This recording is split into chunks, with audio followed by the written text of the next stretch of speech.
강남 3구와 용산구를 제외한 수도권이 규제 지역에서 해제된 데 이어 이달 하순부터는 부동산 관련 세제 규제도 대부분 완화됩니다. 급락하고 있는 광주 지역 아파트 가격의 하락을 멈출 수 있을지 관심입니다.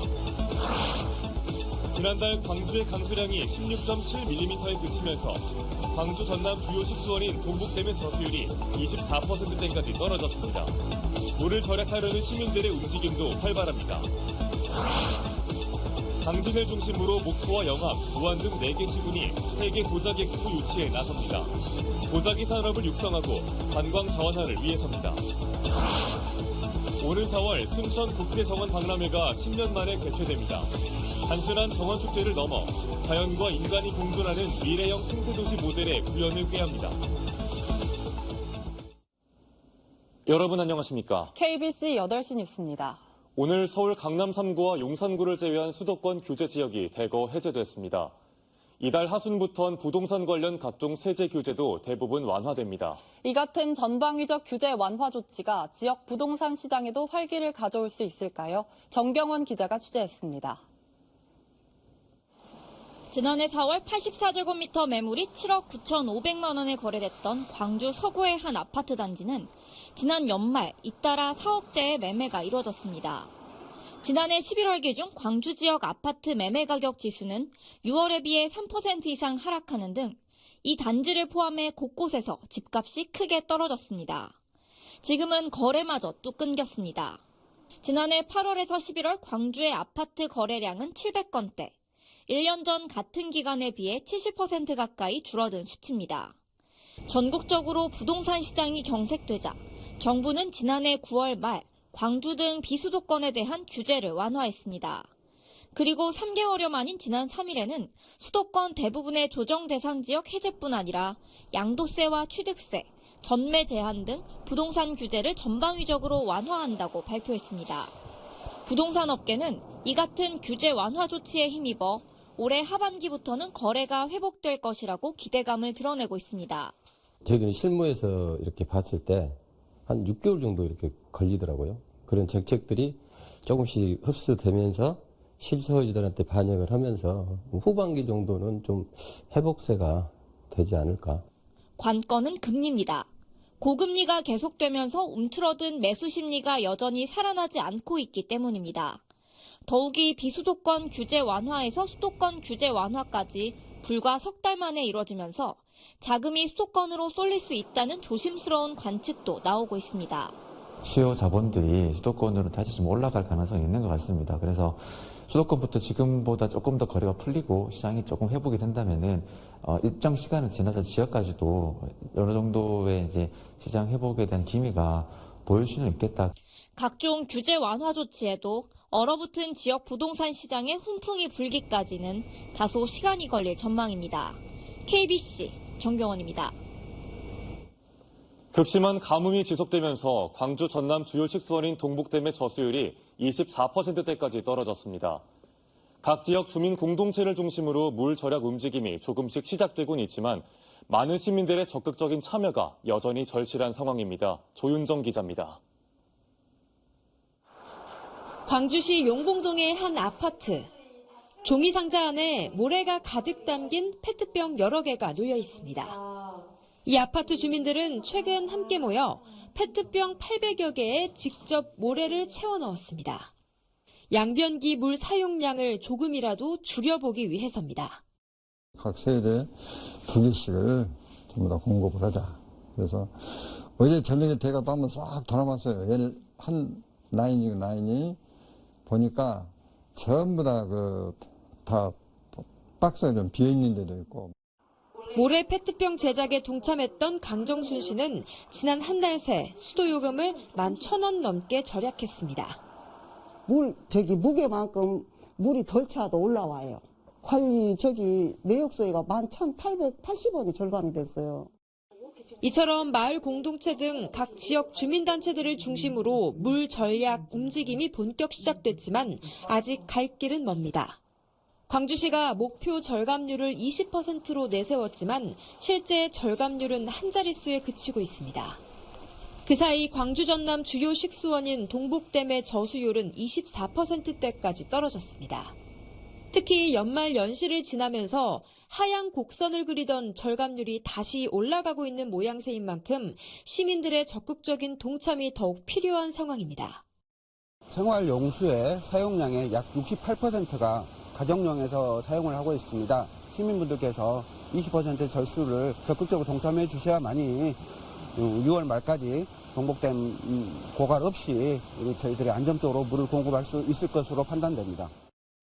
현재 광주시는 공동주택을 대상으로 절수기를 설치하는 등 절감률을 끌어올릴 수 있는 다양한 방안을 추진하고 있습니다. KBC 조윤정입니다. 가뭄으로 신음하고 있는 광주와 전남 지역의 지난달 강수량이 16.7mm에 불과했습니다. 광주지방기상청은 지난 한 달 동안 광주와 전남 지역 강수량이 평년의 절반가량 수준인 16.7mm였다고 밝혔습니다. 평년 강수량은 24.4mm에서 41.2mm입니다.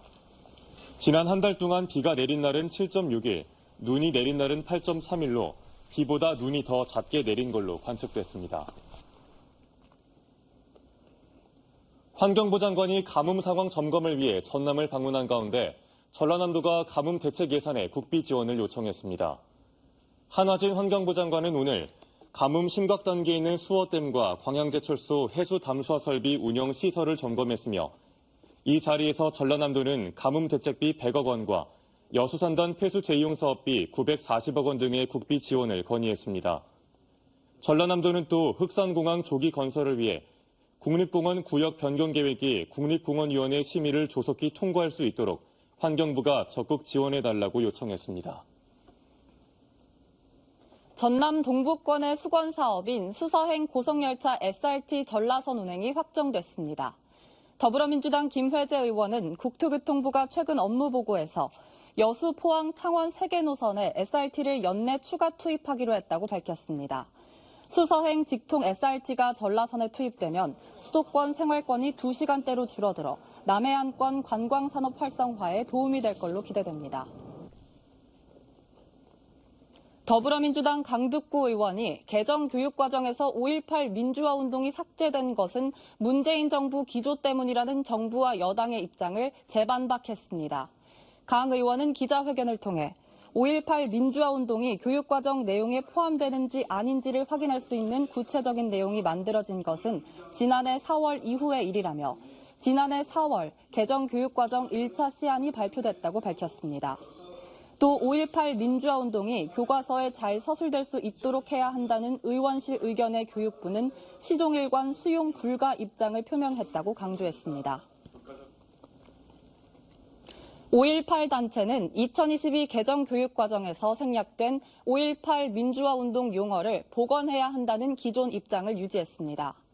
5.18 기념재단과 5월 3단체는 오늘 현안 회의를 열어 5.18이 교과과정에서 제외된 것은 용인할 수 없다고 결론짓고 개정 교육과정에 5.18 용어를 복원해달라는 요구를 이어가겠다고 강조했습니다.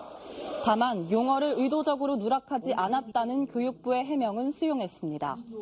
이어 단체들은 다음 주 중 이주호 부총리 겸 교육부 장관의 약속 내용이 담긴 공문을 정식 요청하고 이 장관과 면담을 요구할 계획이라고 밝혔습니다. 고려청자의 본향인 강진구를 중심으로 목포와 영암, 무안 등 4개 시군이 함께 세계 도자기 엑스포 유치에 나섰습니다. 전남 서남권에 흩어져 있는 도자기 문화를 한데 묶는 국제 행사를 통해 산업과 관광 자원을 육성한다는 포부입니다. 이동근 기자의 보도입니다. 천년 비색을 자랑하는 강진의 고려청자. 우리나라 최초로 유약을 바른 도기를 생산한 영암. 청자와 백자의 특징을 모두 간직한 200년 역사의 무안 분청사기. 그리고 찻잔과 식기 등 산업 도자의 메카인 목포. 전남 서남권은 명실상부한 도자 문화의 산실입니다.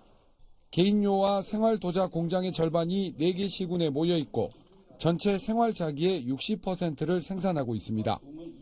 강진 청자박물관과 영암 도기박물관, 목포 생활도자박물관 등 문화예술 자원도 갖췄습니다. 이런 풍부한 인프라를 갖춘 4개 시군이 강진을 중심으로 세계 도자기 엑스포 추진에 나섰습니다. 전 세계적으로 내놓아도 뛰어난 자원이라고 생각을 합니다. 이 뛰어난 자원을 전 세계에 알리고 우리 한국 도자 산업을 재도약시키고자 하는 마음에서 도자 엑스포를 추진하게 되었습니다.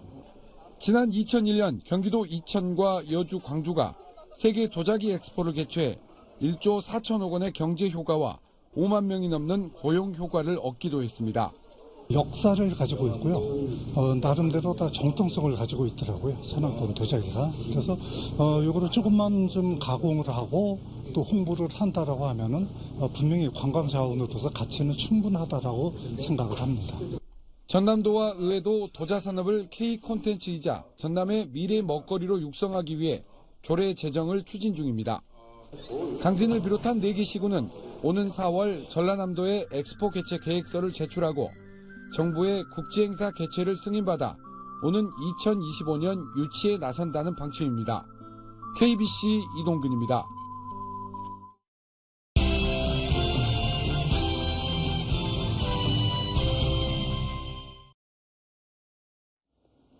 (2023년) 신년기획 오늘은 4번째 순서로 10년 만에 오는 4월 다시 열리는 순천국제정원 박람회를 살펴보겠습니다. 단순한 정원축제를 뛰어넘어 자연과 인간이 공존하는 미래형 생태도시 모델을 구현하겠다는 점에서 이번 박람회는 세계적 관심을 끌고 있습니다. 이계혁 기자가 보도합니다. 지난 2013년 생태도시 순천은 국제정원박람회를 개최하면서 전국적 관심을 끌어모았습니다. 이후 2015년 순천만정원은 국내 제1호 국가정원이 됐고 순천은 연간 400만 명이 찾는 국내 대표 생태 관광지로 자리매김했습니다. 박람회 개최 10년 만인 올해 다시 국제정원박람회를 개최하는 순천은 도시 전체를 정원으로 만드는 꿈을 실현하고 있습니다. 순천만 정원뿐 아니라 도로와 저류지, 주택가 곳곳이 꽃과 나무가 있는 도심 정원으로 탈바꿈하고 있습니다. 또 건강과 휴식을 강조하는 숙박과 산책길, 먹거리 등도 대거 선을 보입니다. 미래 도시가 어떻게 변해야 되는지에 대해서 대한민국 전체가 고민하고 있기 때문에 웰리스와 메타버스 시대에 가장 적합한 도시로 만드는데 이번 기반을 다져놓았습니다. 아마 와보시면 깜짝 놀라실 겁니다. 새로운 천국을 보여드리겠습니다. 이번 박람회의 성공 개최를 위해 순천시는 물론 주민들도 팔을 걷어붙였습니다. 자원봉사자 2,300명, 정원 해설사 55명도 막바지 손님맞이 준비에 한창입니다. 입장권 할인 혜택을 전남 21개 시군 주민으로까지 확대하는 등 전남 전체의 축제로 만들어간다는 계획입니다. 더 많은 관람객이 내방객이 와서 내가 해설사로 다시 한번 또 도약하고 더 기쁜 마음으로 할 것입니다. 봉사할 것입니다. 개발 중심의 도시계획에서 벗어나 자연과 인간이 공존하는 도시를 추구하는 순천시. 이번 순천만 국제정원 박람회를 통해 순천시가 세계적 생태 미래도시의 모범 사례로 기록될지 관심이 집중되고 있습니다. KBC 이계혁입니다. 광주광역시와 5개 자치구가 노상 적침을 단속 강화 방침을 밝히면서 노점상들이 크게 반발하고 있습니다. 광주 지역 노점상 연합회는 최악 불경기 속에 서민 살림이 나아지도록 신경써도 모자란데 새해 벽두부터 최하위 계층인 노점상을 탄압하는 게 뭐가 그리 급하냐며 일방적인 노점 단속 계획을 즉각 철회하라고 촉구했습니다.